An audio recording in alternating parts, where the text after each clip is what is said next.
大家好，我是优步。今天我们继续为大家讲解心经不增不减，是故空中无色，无受想行识。关于经文不增不减的这个增和减，我们都知道增是增加，那么减呢就是减少。但是增加了什么，又减少了什么呢？我们举一个例子来说明比如说烦恼来了，经过认识了解而能发现了一些什么，能突破的话，这个烦恼可以说越来越少。那么越来越少，这就是一个减。你如果没有这种修养，不经过认识了解而有所发现或者突破的话，那么你的烦恼就会越来越多，那么越来越增加，这就是一个增的现象。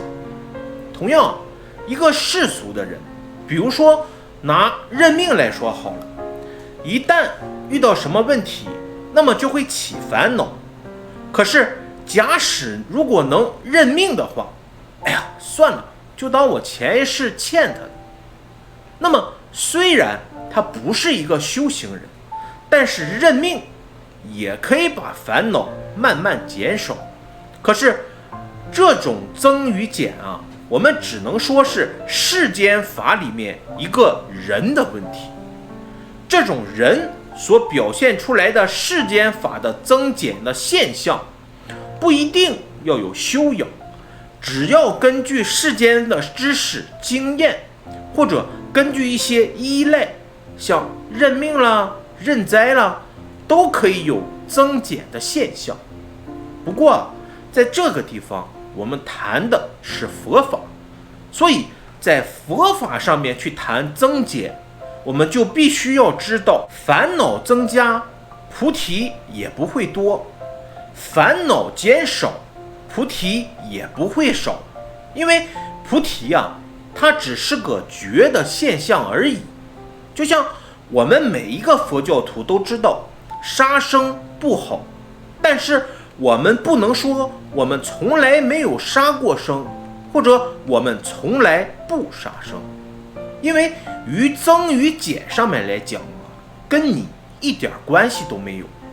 你不能说我持不杀生戒持得很好，因为你有没有想过，你所谓的不杀生戒你持得很好，那是因为你没有机会杀生。哪一天如果你遇到有机会杀生，你是不是能做到不杀生呢？所以一个从来不可能发生的事儿，并不表示以后不会发生。比如说杀生的问题，要知道有很多人的工作是厨师，或者呢家里是开饭店的，也或者是在饭店工作。有的人呢，他本身就是市场里面卖肉卖海鲜的摊贩。还有些人则从事食品加工，甚至是养殖畜牧业。那么这些人每天都会直接或者间接的在杀生，因为他们就是从事这种工作的，所以他们每一天不晓得要杀多少生灵。但是我们看看他由于是这种工作，这种职业，他每一天可以说杀生都在不断的增加。可是他一旦学佛了，知道杀生不好，那么他决定不杀了，是不是就减少了呢？其实这个不能这么解释。因为你不杀，那么你还要不要从事这个行业呢？或者说你还要不要依赖这个行业来生活呢？要知道有些人换一份工作很容易，但是并不是所有的人都能够因为刚接触佛法就把工作换掉。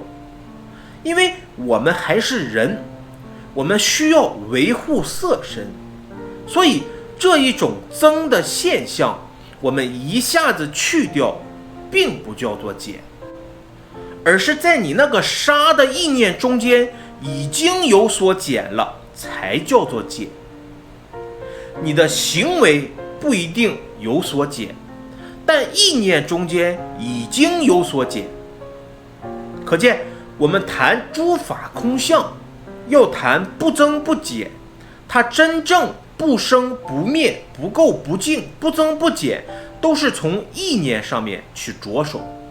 因为你已经产生了这种意念，你已经知道了杀生不好，可是你还是要依赖这种行为才能够有饭吃，才能够过日子的话，虽然你的行为并没有减少，可是它也没有增加。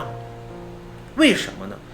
因为在你的意念当中啊，这种杀生的念头越来越淡了，就好像是你原来认为你杀它是理所当然的，因为这本来就是杀给人来吃的嘛，所以你的意念一直在增加。但是现在不一样了，你知道了佛法上所说的杀生不好，当然你的意念中间对杀生的念头就越来越少了，这才是不增不减的法义。这里谈根据色空五蕴与空的关系，就是来告诉我们，这种空相凡所有的法，其实在意念上是不生不灭、不垢不净、不增不减，而不是指行为上。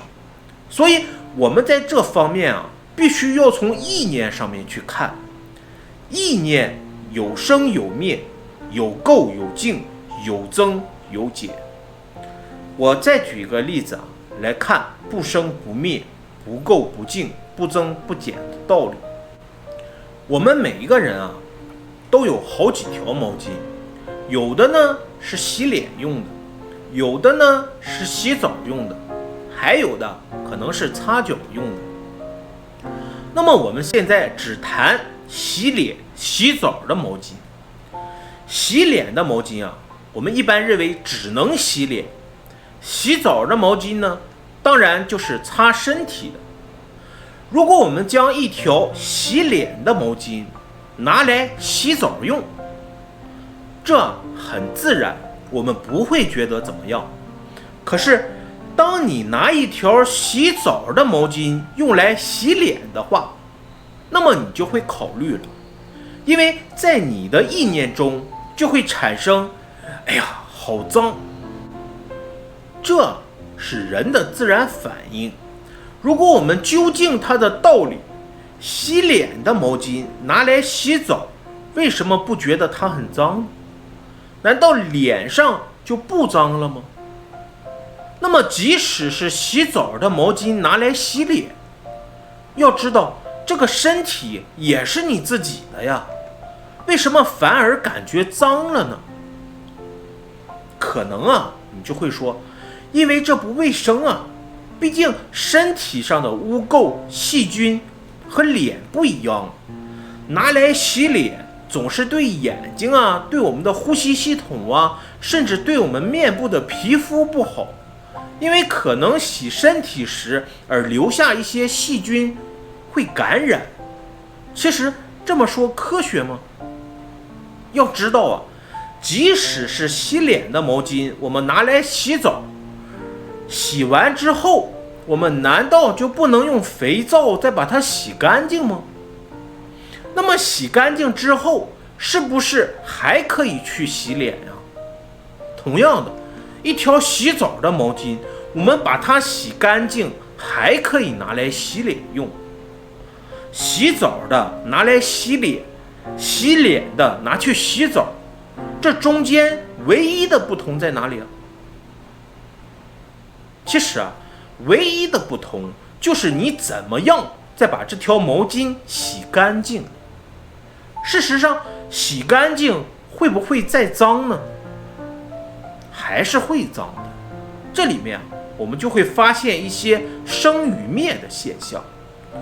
如果说一条洗脸的毛巾拿来洗澡了，那么洗脸的生相没有了，变成了面相。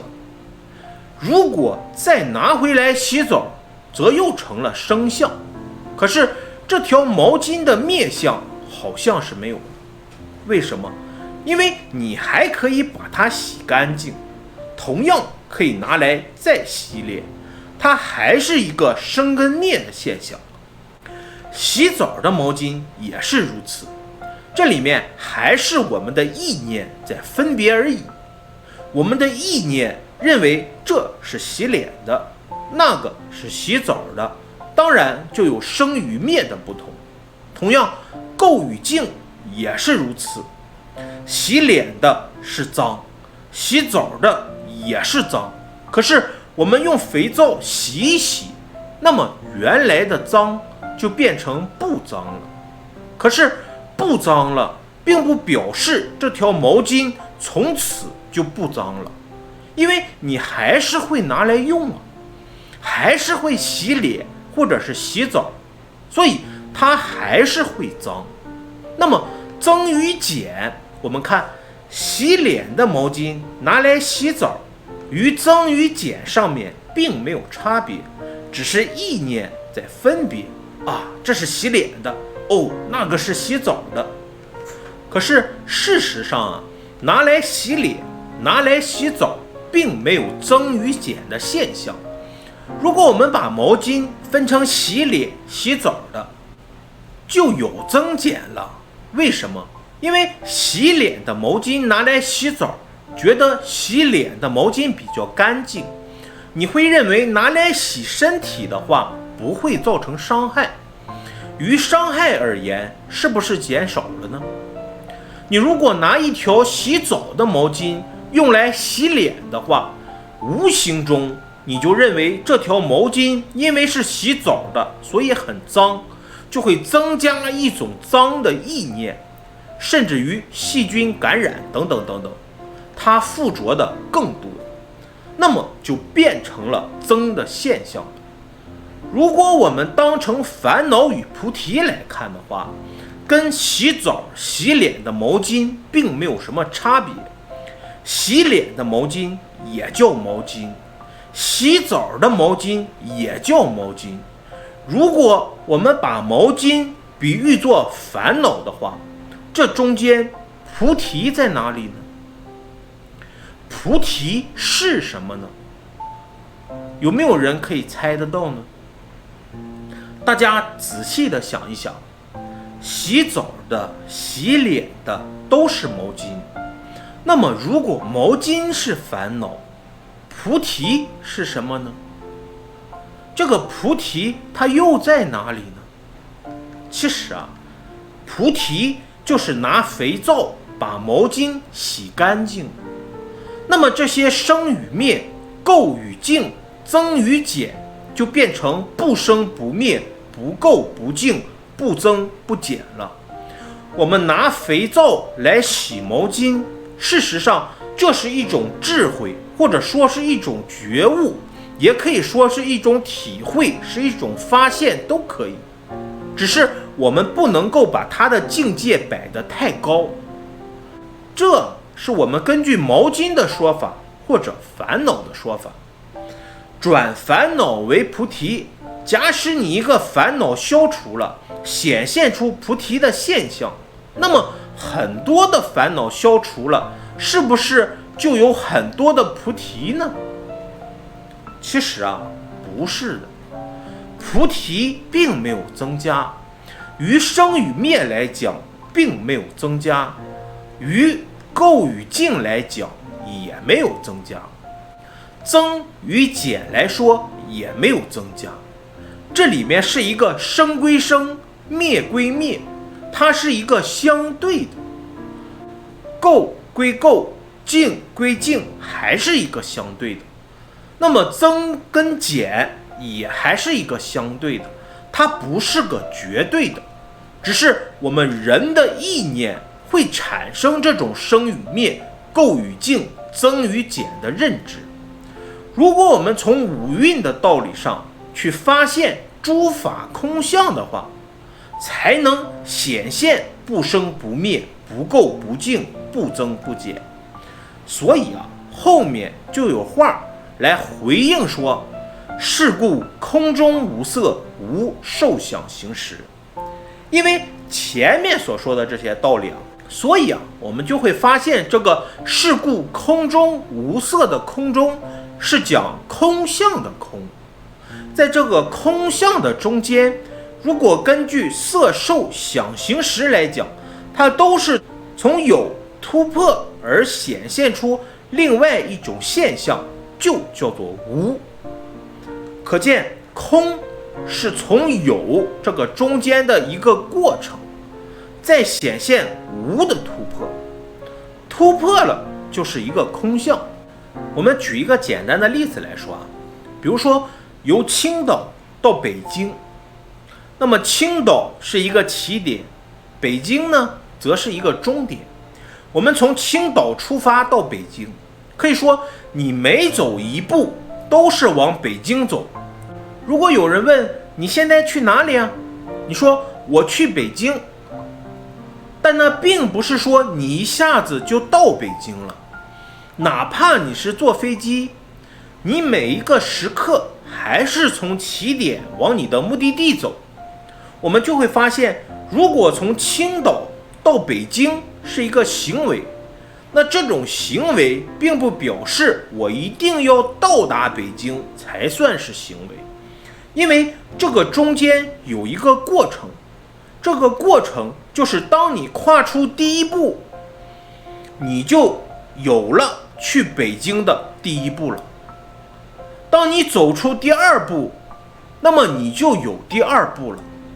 不管你走多少，只要你一直走，走到你真正到达北京，才算是真正到了北京。可是我们人一般的毛病会出在哪里呢？就是出在从起点到终点，从开始到结束，这中间完全不谈过程。因为不谈过程所以我们的色受想行识，我眼睛一看到，我就产生了不欢喜，烦死了！那么你凭什么不欢喜因为眼睛看到的只是一个色尘到法尘，然后进入色法。一旦色心相应，你的色蕴才形成。色蕴形成了，你没有感受，没有思考，没有行为，你怎么能够说我一看到就不欢喜呢？烦死了！没有错，你一看到就不欢喜，确实有起点有终点，可是我们中间还要有一个过程，可能这个过程一刹那就完成了，我们自己不知道。因为你不知道这个道理，所以我们对于空就不会认知生灭、垢净、增减，它原来是一个不肯定的。突破空相以后进而才是无相。这个有相、无相、空相都是因为我们的五蕴色受想行识而来的，不是谈物质的空，也不是谈我们这个相上的空，而是谈五蕴的空，就是意念上的空。因为那个意念就是根据五蕴产生的，所以你如果说空中谈空相，空掉的是一个色尘缘境的相，这是以五蕴与空的关系来看这个空相中的空，它是从有相到空相，而后进入到无相，这是必须要能够把握的理论。那么从照见五蕴皆空，度一切苦厄，它的理由是什么呢？色不异空，空不异色，色即是空，空即是色，受想行识亦复如是。也就是我们的五蕴与空都是这种现象，因唯恐我们只执着于物质上的，所以就特意强调舍利子是诸法空相，也就是明明白白的告诉你了，所有的法，我们所空的是相，而不是空它的实质。比如说一个灯，那么就是一个灯，这个灯是个什么灯呢？还得要一个一个的提出来，我们才能够谈相上的问题。因为以概念来讲啊，电灯是灯，油灯也是灯，瓦斯灯也都叫做灯，都是一个有相。你要怎么样从这中间去认识了解，能够突破的话，才能显现它的空相。所以谈到诸法呀，就是等于谈那些业相，因为业关系到人，关系到事儿物，也关系到道理，甚至关系到方法。以生灭、构净、增减来讲啊，这是一个现象，并不是没有生、没有灭、没有构、没有净、没有增、没有减，因为所空的是相，而不是空掉实质的内容，所以我们称之为不生不灭、不垢不净、不增不减。以物质而言啊，那就是一个生灭、垢净、增减。如果从它的法理来看，就是不生不灭、不垢不净、不增不减。所以于空相的这个空理啊，我们根据五蕴而言，色受想行识其实都是这个样子。五蕴呀，是从一个物质的认识到达一个理法或者精神方面的把握，其重点啊都是在精神上的。那么这个自我是什么呢？其实啊，就是五蕴的作用跟变化。从这个理论上，我们要去掌握五蕴，只有掌握了它的理论，你才能够根据你的自我可以做主的那种修养，而去面对外面的色尘缘境。我们谈从照见五蕴皆空，一直到无色受想行识整段经文，它可以说就是对五蕴的诠释，对一个自我的认识，对五蕴的变化跟作用全部的理论。那么好，这一期的视频啊，就为大家讲解到这里。游步愿以此功德回向给正在收看视频的您。游步愿您在学佛的路上，找到智慧之前，先找到快乐；找到快乐之前，先找到自己。感恩大家，我是游步。